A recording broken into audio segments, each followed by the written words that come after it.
Ah non, non, non, non, non, non, non, non, non, c'est pas la peine de le dire. Mais c'est la réalité, malheureusement. Malheureusement pour vous.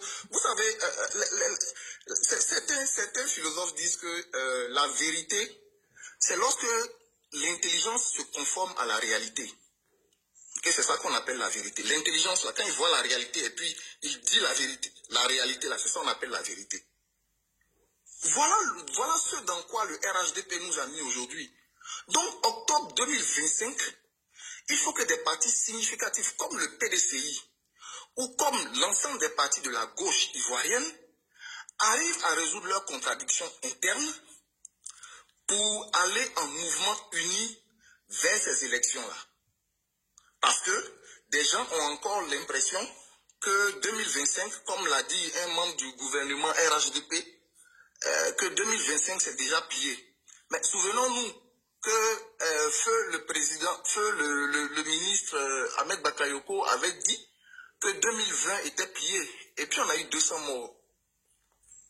Donc quand un autre ministre du même RHDP nous dit que 2025 c'est déjà plié, c'est pour avoir combien de morts cette fois-ci?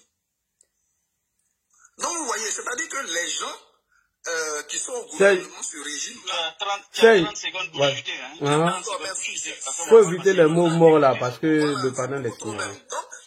Donc c'est dit que ces gens-là qui dirigent ce pays-là ont un agenda qui est connu. Quand ils disent que c'est bouclé, c'est-à-dire que c'est bouclé pour faire des centaines de morts encore. Mais il ne faut pas tomber dans leur piège. En se divisant, il faut s'unir, résoudre les contradictions internes et puis aller tranquillement voter pour les chasser.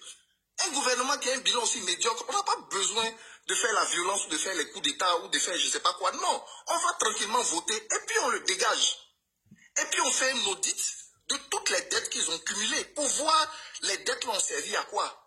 Et ceux qui sont responsables de gabégie, on les jugera et on les mettra en prison. Voilà ce qui est essentiel pour la Côte d'Ivoire. Vraiment, merci beaucoup aux uns et aux autres. Voilà, je peux te poser une question? Oui, Lagui, vas-y. Ok. Non, c'est une motion rapide, 130 secondes. S'il ne répond pas, on continue. Tu as dit tout de suite que lorsque le Premier ministre Ahmed Bakayoko a dit que tout était bouclé et géré, que suite à cela, il y a eu 200 personnes parties. Est-ce que tu peux nous sortir le chiffre officiel de façon pragmatique? Je te mets en grand. Tu sors ce rapport-là pour dire qu'il y a eu 200 personnes qui ont déjà pendant la désobéissance civile. Merci beaucoup. Lagui, je répète, les chiffres de la désobéissance, les chiffres officiels de la désobéissance civile. Non, les chiffres, le nombre de victimes de la crise préélectorale cette fois-ci là, tout le monde connaît. Voilà. Donne-moi les chiffres, parce que moi il y a le chiffre officiel, c'est pourquoi il t'a posé la question. C'est 87 morts officiellement, ça a été communiqué à la télé et partout. Pourquoi tu dis 200 morts alors que c'est 87? Ah, ok, bon, d'accord. Et je t'informe que l'opposition n'a enterré que 14.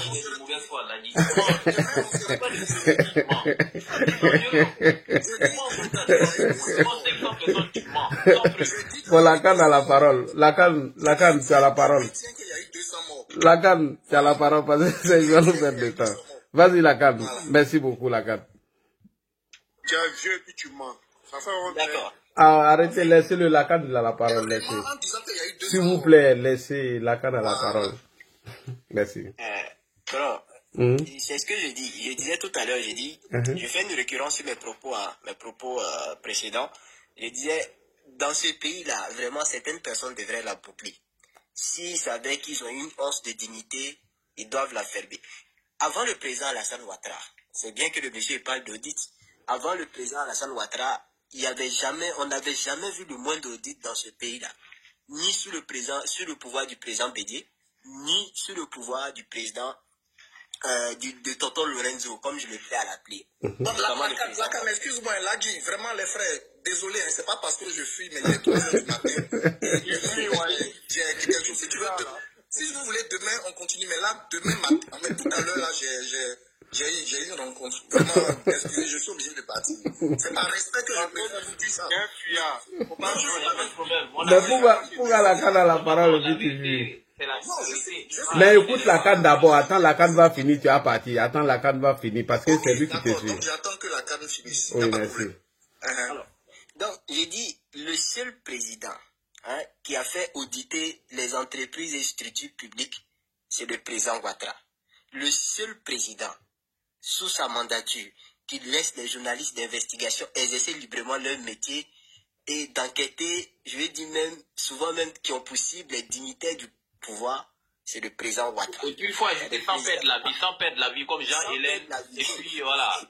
Voilà, sans perdre la vie, quoi, comme Prenons simplement de 2022 à aujourd'hui, c'est-à-dire en 2024.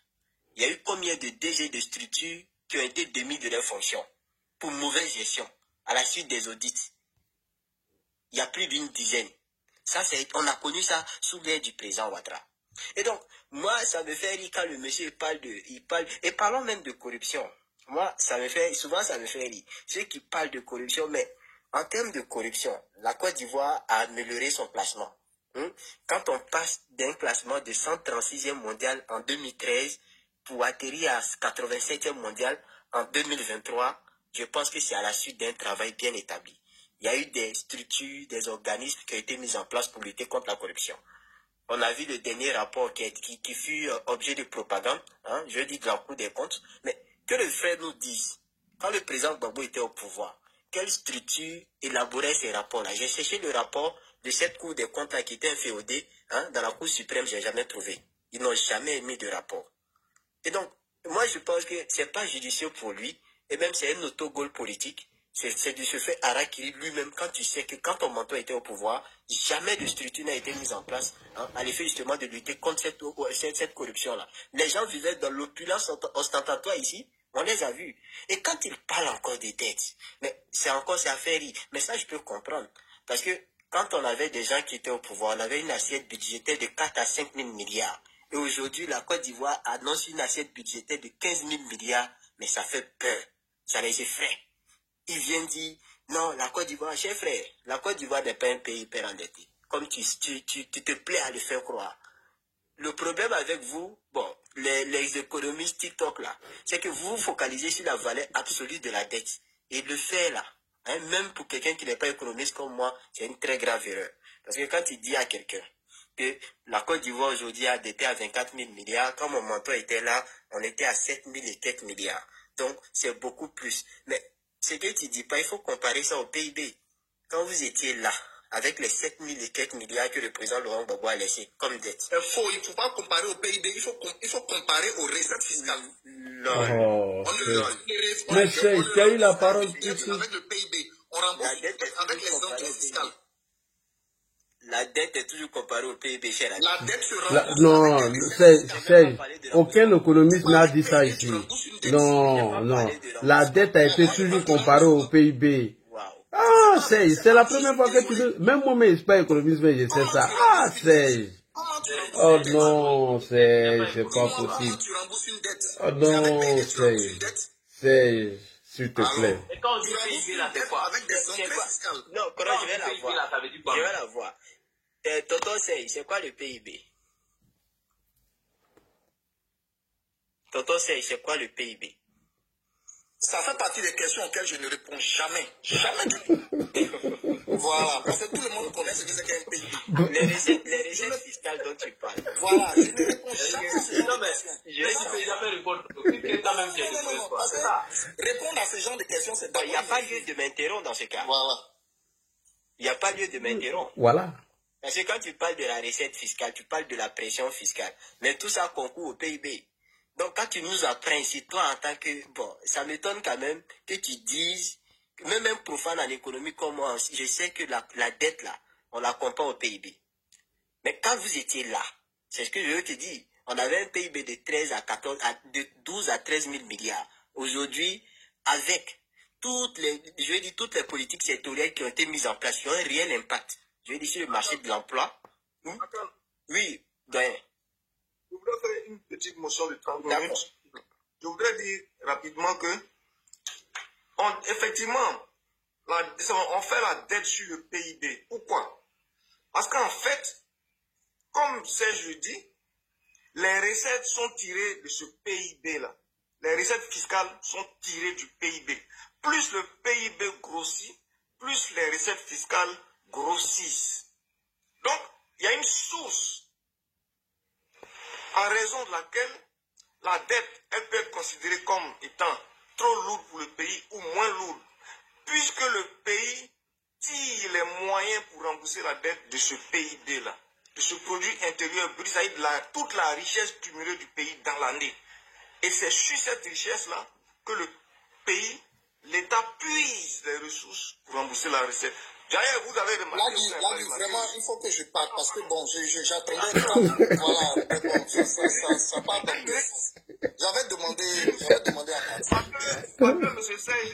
Sey ne sait pas que, en raison de la progression de notre PIB, la comparaison dette sur PIB a fait que la dette de la Côte d'Ivoire a régressé entre 2021 et 2023. Régressé en termes de quoi? Régressé en termes de quoi? Mais ça, je ne laisse pas les gens finir. Quand lui, on lui pose question, je veux pas. En termes de pourcentage, c'est-à-dire, la dette ivoirienne était à un certain pourcentage, elle a régressé, jusqu'en 2023, elle a régressé. C'est-à-dire quoi? Que la richesse produite par la Côte d'Ivoire était beaucoup plus importante que la dette contractée. Donc, à mesure que le PIB va grossir, la dette deviendra insignifiante pour le pays et facile à supporter. Bon, il faut vraiment que je parte, hein, parce que bon, ce genre de choses-là, Oui, mais la canne n'a pas fini, tu as coupé la parole à la canne. Pourtant, tu as écouté. Je dois vraiment partir. Là, c'est pas pour cela on parle. Okay. C'est pas pour Serge même on parle. Vas-y, ok. Donc, on n'a pas besoin de te convaincre. Merci, tonton Serge. Ok, vraiment, merci beaucoup, les gars. Merci, Serge. Tu as fait une très bonne propagande. Merci. Non, mais Merci beaucoup, merci. il faut partir. Frayaliste, là, il faut partir. Merci pour ta propagande. Je vais jeter sur un point. En fait, quand je parlais de autogol politique, il a dit tout à l'heure quelque chose qui n'est pas censé. Et ça sera peut-être dans mon domaine, c'est sur ça que je vais chuter. Quand il disait que par la mauvaise politique diplomatique qui est mise en place, la Côte d'Ivoire se trouve en prise avec ses pays voisins. Mais si tel est le cas, si moi je reste simplement dans sa dynamique, si on veut vraiment dire que la Côte d'Ivoire est dans une guéguerre avec ses pays voisins, mais on aurait dû interpeller au regard du conformément au code pénal ivoirien, conformément à l'article 155 du code pénal ivoirien, on aurait dû interpeller Kone Katina de son retour de voyage du Burkina. Parce que l'article 155 du code pénal ivoirien est très clair. 3 alinéas. Il est très bien dit, hein, que est puni d'un emprisonnement de 5 à 20 ans.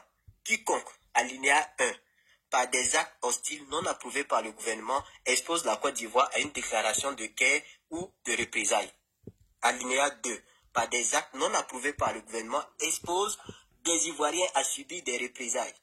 Et ce qui m'intéresse, c'est l'alinéa 3, qui entretient avec des agents d'une puissance étrangère des intelligences de nature à nuire à la situation militaire ou diplomatique de la Côte d'Ivoire ou à ses intérêts économiques essentiels. Quand on sait qu'au moins il faisait sa déclaration au Burkina, on avait 2 soldats qui étaient retenus là-bas illégalement et injustement. Il s'est permis, Mondovision, d'aller dans un pays étranger qui est très hostile à la Côte d'Ivoire d'ailleurs et de tenir ce genre de discours-là. Donc moi je dis, le pouvoir d'Abidjan est très laxiste sur ces points-là. Donc, conformément à l'article 155 de notre code pénal, ce monsieur-là aurait dû être interpellé. Et c'est ce que le gars vient de nous confirmer. Et ils se sont tués là-dessus. Moi, forcément, je n'ai pas aimé cette partie-là. Monsieur Kone Katina, il aurait dû être interpellé. Donc, je ferme mon micro sur ça et puis merci, frère. Merci beaucoup, Lacan. Merci. Karim qui n'a pas encore intervenu. Oui, Karim. Karim. Oui, bonsoir. Il faut partir pour ton intervention. Modo, 2 secondes, je réponds aux gens de trucs rapidement, 2 secondes seulement. Vous voyez, Facebook, tous ceux qui sont sur Facebook et sur le panel, quand on prend les opposants, vous voyez, nous, on n'a pas été mal pourris dans nos prises de parole. Sinon, quand il dit que ce gouvernement est arrogant et hautain, vous voyez, c'est des mots forts, et puis il dit, bon, on ne répond pas pourquoi, parce que on a des messages à faire passer à travers lui. Et tous ceux qui sont dans l'esprit de Serge. C'est ça le but. Donc, ayez le cardio. Apprenez à accepter les débats contradictoires. Voilà. Parce qu'aujourd'hui, ils ont décidé quelque chose. Ils ne veulent plus nous prendre sur leur panel. ce qu'ils ont décidé. Maintenant, si eux-mêmes viennent chez nous, on leur laisse le temps, pourvu que tout le monde ait le courage de venir au débat. Voilà. Donc, acceptez ça. Voilà. Quand vous mettez les commentaires, soyez-en sûrs. Quand ceux-là vont dire des conneries, il y aura quelqu'un pour répondre. Il y a moi, il y a Laka, il y a Sloko, il y a Moto, il y a Karim, il y a Médiateur, il y a Tonton Guizo. Si c'est droit même seulement là, moi, mais il allait fermer mon micro même. Tonton Guizo a fini ça. Ah oui. Merci beaucoup. Donc, Facebook, partagez, abonnez-vous, acceptez les débats, s'il vous plaît. 2025, c'est maintenant. Acceptons les débats. À travers leurs mensonges, nous allons éclairer l'avantage de tous nos militants et tous les Ivoiriens. Merci beaucoup, c'était ma petite motion, Modo. Il y a quelqu'un qui m'appelle beaucoup sur WhatsApp. Est-ce qu'on peut lui donner quelques minutes, s'il vous plaît, Modo, avant de donner la parole à Karim?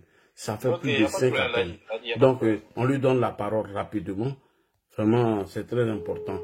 C'est vrai, il faut qu'on accepte les débats. Hein. Voilà, c'est ce qu'on est en train de dire là. On va créer... Bon, Sissi aussi, ils sont en train de se battre. Nos frères Sissi, si a son numéro, je vais l'appeler. Puis voilà, on va relancer les trucs ensemble.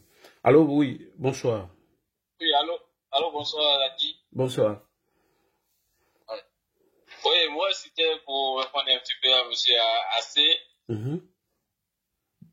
Ben, je l'ai écouté, mais en fait, comme ce que le dernier intervenant vient de dire, comme on dit autogol ou quoi là, mais il a essayé de prendre tous les bons points du gouvernement en place pour les retourner à sa défaveur. Tu sais pourquoi? Parce que quand il dit que c'est sous ce gouvernement qu'il y a des saisies de drogue, qu'il y a des gens qui sont arrêtés pour complicité de trafic de drogue, mais justement, c'est parce que le système de sécurité est bien au point. Parce que à quel moment on sait qu'il y a trafic de drogue si on n'arrête pas ceux qui sont dans le trafic? C'est parce que le système est bien au point qu'on arrête des gens.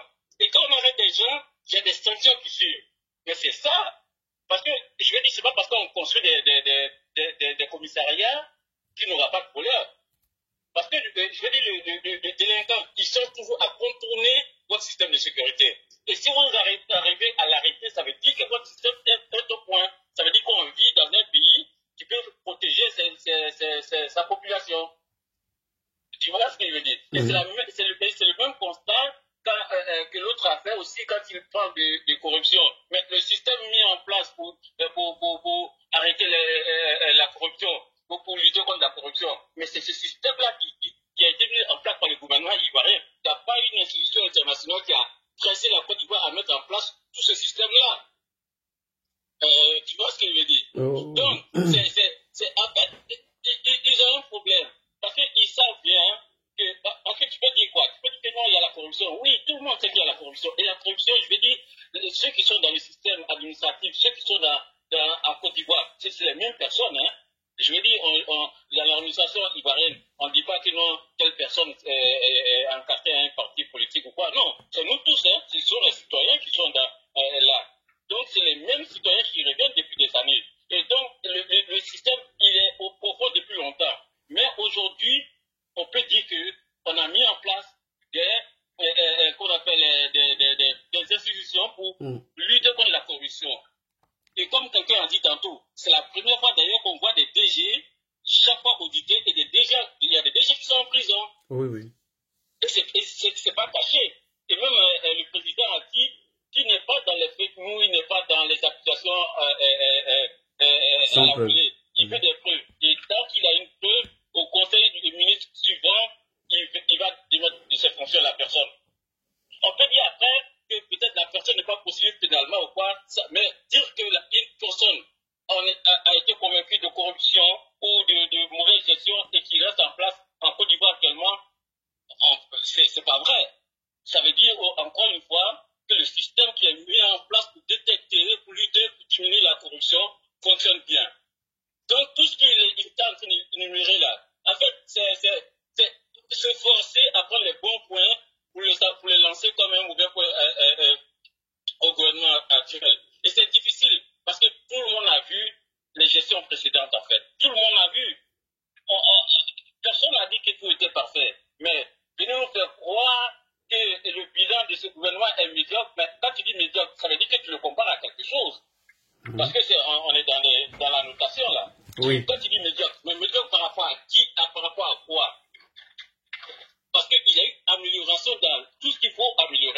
Tout n'est pas parfait, mais il y a eu un plus. Et ce plus-là est notable pour la Côte d'Ivoire. Et même la dernière fois, il y a un rapport qui est sorti, je ne l'ai pas sous les yeux, qui disait que la Côte d'Ivoire, en gestion du budget, en gestion de la bonne gouvernance, a été citée parmi les meilleurs. Okay. Tu vois ce que je veux dire? Oui. En fait, comme quelqu'un a dit dans son intervention, en fait, il y a des choses qui se passent maintenant. Ils aimeraient bien que ce soit quelqu'un qu'ils aiment, je veux dire que ce soit les mentors, quelqu'un qui soutienne, qui avait fait cela. Et M. Ouattara a mis le pays à un niveau où celui qui va venir doit le maintenir, en fait. C'est ça.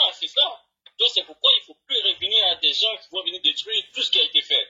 Tout n'est pas parfait. Hein. Personne ne va dire que tout est parfait. Personne ne dira qu'il n'y a pas de corruption. Ce qu'il disait tantôt, que quand il dit qu'il y a la corruption, c'est pas mentir. Quand il dit qu'il y a des gens qui sont arrêtés pour trafic de drogue, ben, ça c'est, je veux dire, c'est le quotidien, pas le quotidien, mais c'est des faits de société. Mais le souci devait être, si les personnes arrêtées ne subissent pas des sanctions, ou ces personnes ne sont pas détectées. Mais c'est bien au contraire, ces personnes sont détectées, sont arrêtées, sont sanctionnées. Et c'est là, c'est ce qu'il faut saluer, c'est ça la bonne gouvernance. Sinon, je veux dire, on ne peut pas prêter à un pays où il y a la mauvaise gouvernance, où il y a la corruption, où tout le monde sait que c'est du laisser aller. Non. Il peut y avoir le truc, un pays qui arrête des terroristes, qui déjoue des attaques terroristes. Mais ce pays-là, on ne va pas dire que ce pays-là est un pays instable. Ok, merci beaucoup. Parce qu'on arrête des trafiquants de drogue, que ça veut dire que l'État est complice du trafic. Non. Ok, merci beaucoup pour votre intervention. Oui. Merci. On va avec Karim, merci beaucoup. Karim, allons-y. Ouais, on va. Oui, Modo. Est-ce que Modo est là? Modo, est-ce qu'il est là? Je suis là. Ouais. Oui, y a quelqu'un qui m'a demandé si maintenant, si on commence les débats sur le panel, comme eux ne peuvent pas monter sur TikTok, de mettre le numéro WhatsApp pendant le live. Est-ce que tu es partant pour? Oui, bien sûr. D'accord, c'était ça. Merci beaucoup. Ouais. Ok, merci. Vas-y, Karim. C'était ça. Ouais, bonsoir, Ladi. Bonsoir à tous les panélistes. Bonsoir, Karim. Ouais, bonsoir aussi aux opposants qui n'ont pas le cardio. Parce que, il a fui, hein. Bien sûr, Ladi a mentionné, et Ladi le mentionne. Tu viens ouvrir débat sur un panel et puis tu dis non, toi tu as 3 heures. Voilà, toi tu fuis. Voilà, Ladi. C'est comme ça ils sont. Ouais, c'est comme ça, en fait. Je connais tous ces... Ce que la CAN dit là, c'est vrai. C'est les mêmes chansons là, avec Tonton Guizou là. C'est les mêmes chansons là, il répète partout. Le panel, c'est lui, voilà. Il a un peu le même profil comme un certain... comment il s'appelle ce monsieur? Un certain Francis Kakou, voilà, qui est neurophobe. Oui, voilà, oui. Vraiment. Francis donc, Kakou. ils ont toujours les mêmes choses, quoi. Voilà, c'est des gens que nous, on comprend déjà. Donc, là, il aussi a mis à énumérer quelque chose. Et chaque fois, il se tue à le dire. Acceptons nos opposants sur les panels. Ça nous permet de les déconstruire et puis de faire comprendre aussi à nos militants qu'on a du répondant et de faire comprendre aussi à leurs militants qu'ils sont dans le faux. C'est très important. Même s'ils vont dans tous les sens, c'est à nous de leur apporter des éléments. Parce que quand ils viennent parler dans tous les sens, ils n'apportent aucune preuve. Nous, on parle en termes de preuves. Et celui qui a les preuves, c'est celui-là qui gagne un débat forcément. Et lorsque le président Alassane Ouattara et le président Laurent Gbagbo étaient lors du débat du face-à-face en 2010, M. Laurent Gbagbo a envoyé des coupons de journaux sur lesquels il s'est appuyé pour, je peux dire, donner un coup, comme lui-même il le dit, au président Alassane Ouattara. Et le président Alassane Ouattara a dit, mais vraiment pour démystifier le président Laurent Gbagbo devant toute la nation et tout le monde entier, il a dit, mais vous allez prendre des coupons de journaux pour venir m'accuser. Hein? Vous n'avez pas des gens, on est un État, vous êtes un chef d'État. Mener une enquête et prouver que je suis le père de cette rébellion, bien le déstabilisateur de la Côte d'Ivoire. Donc c'est ça en fait. Quand ils n'ont pas de preuves, ils vont dans tous les sens. Pour revenir dans le sujet, il a dit, je pense bien que Bion, les gens n'ont pas vraiment observé la démarche de Bion. C'est vrai que Thiam est un parachuté. Voilà, parce qu'il a été loin des réalités de la Côte d'Ivoire et même des réalités même aussi du PDCI. Même si en 2020, on aurait appris qu'il a un peu aidé le président Bédié dans cette histoire de CNT-là. Mais Bion a été très courageux et c'est ce que les gens oublient. Bion, du vivant du président Bédié, avait annoncé son désir de candidature en 2020, pour les élections de 2020. Et le président Bédié, au départ, ne l'avait pas découragé. Parce que c'était le Premier ministre Bon qui avait été choisi par le RHDP. Après, lorsque le Premier ministre est décédé, le Premier ministre Amadou Bon est décédé, et que le président Alassane Ouattara a pris les rênes, Bion a remanifesté encore, c'est lui-même ses propres propos, a remanifesté encore face à Bédié. Il a dit que lui, il voulait vraiment se présenter. C'est la Bédié, lui a dit de se calmer et que les enjeux sont grands et qu'il ne fallait pas avoir de dissension interne pour fragiliser le parti. Et que c'est pas mauvais, mais il peut attendre. Voilà. Donc déjà, Bion, depuis le vivant du Sphinx, indécrottable, il a manifesté son désir de se présenter et de ne pas être en conflit avec Bédié. Là, vous voyez cette partie-là, c'est très important. Hein. C'est-à-dire qu'il a donné son intention sans qu'il ne soit en conflit avec Bédié, tout comme et ce qui n'a pas été le cas de Kakabe, en fait, là. Vous voyez, non? C'est-à-dire que Kakabe, lui, il est allé même, je peux dire, en élection avec Bédié, et il a été laminé. Mais Bion, lui, c'est une intention qu'il a envoyée pour voir un peu l'esprit de Bédié par rapport à cette situation. Donc Bion, comme on le dit, a mangé la tête. Ce n'est pas les yeux qui vont l'effrayer, en fait. Donc Thiam, ici, ne peut être qu'en difficulté face à Bion.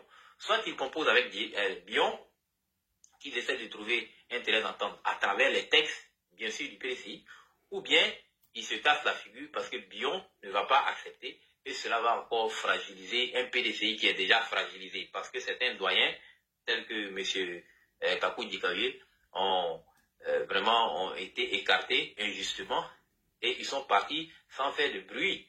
Pendant que c'est des fins stratèges, ce sont des gens qui ont côtoyé Bédié pendant que Thiam était de l'autre côté là-bas dans l'Hexagone en train de se promener avec une autre nationalité même, bien sûr. Vous voyez, donc c'est fort en termes de stratégie politique et cela arrange le RHDP qui conforte le RHDP dans sa position. C'est pourquoi il est dit au RHDP que 2025 est déjà gagné, c'est déjà plié, puisque nous voyons que l'opposition d'abord même est morcelée, l'opposition aussi, pas seulement cela, mais lors des élections locales, n'a pas réussi à produire, je peux dire, l'effet inquiétant à l'endroit des résultats qu'a produit le RHDP. Donc déjà, nous sommes bien partis visant un certain nombre de situations concernant la géopolitique, je peux dire, nationale, pour dire que le RHDP est très bien positionné et nous ne faisons que nous frotter les mains dès lors où les opposants eux-mêmes s'entre-déchirent. Cela donne la possibilité au RHDP de gagner facilement les élections de 2025 sans sueur, en fait. Et encore un dernier point pour chuter, pour dire quoi? Que lors des, je peux dire, des éléments de la CIE, c'est-à-dire que les campagnes d'enrôlement lancées par la CIE, par la CEI, il n'y a pas eu, je peux dire, beaucoup d'adhésion. Il n'y a pas eu beaucoup d'enrôlés. Parce que les militants n'ont pas été formés, les militants n'ont pas été informés à l'avance par leur parti politique. Et c'est ce que il y a un membre du PPACI qui est sur NCI qui a dit que ce n'était pas le rôle des partis politiques d'encourager ou même d'accompagner les militants à aller se faire enrôler et que c'était le rôle de l'État. Pendant qu'au RHDP, il y avait des mesures d'accompagnement pour encourager, en quelque sorte, les militants à aller se faire enrôler. Et s'il n'y a pas d'enrôlement, c'est clair que les élections vont forcément basculer du côté du RLDP. Voilà ce que je voulais dire pour chuter. Voilà. D'accord. Merci Karim. Merci pour ton intervention. Opposant Flafla. Opposition, c'est ça non? Opposition Flafla. Je pense que je peux parler maintenant. Oui, vas-y, c'est ton tour de parole. Ok. Moi, ce que je voulais dire, c'est concernant le frère Serge. En fait, il m'a fait rire quand il parle de quantité de drogue saisie. Il y a Salco qui est là, en ensemble aux États-Unis. Il a dit quantité de drogue qu'on attrape en Amérique ici, là. C'est-à-dire que c'est 10 fois plus que ce qu'on arrête en Côte d'Ivoire. Donc, ça veut dire que c'est aux États-Unis qu'on produit la drogue, là. Oui. Pourquoi les gens ne réfléchissent pas? Pourquoi les gens refusent de réfléchir? En fait, ça là, c'est juste un refus de réflexion, c'est tout. Et qui attrape? Ceux qui attrapent là, c'est qui? C'est pour ça que j'ai beaucoup aimé la question du médiateur Didi. C'est qui attrape? C'est l'État de Côte d'Ivoire qui met une équipe en place, des policiers spécialisés pour arrêter. Voilà, c'est-à-dire que quand on dit San Pedro, tout ça là, c'est une enquête qui a dévoilé ça. Et cette enquête-là, le président de la République s'est saisi même de cette affaire. C'est pour ça que ça allait très loin. Ils ont attrapé pratiquement toute la chaîne. Donc, quand il vient, il s'assoit, il dit plaque tournante de la drogue. C'est quoi plaque tournante de drogue? Donc, si c'est quantité, là, il parle là. Donc, les États-Unis, là, c'est que c'est ici, le pays même où on fait toute la drogue là même. C'est ici. Donc, arrêtez un peu. Qu'ils n'ont rien à dire, là. Franchement, ils n'ont qu'à le dire, ils n'ont qu'à le dormir, c'est mieux. Là, pour revenir un peu sur le cas du PDCI, comme le frère vient juste de dire, là, dit, ça là, c'est fait, c'est bon. Eux là, ils vont se manger. Nous là, ça nous permet de pouvoir avancer dans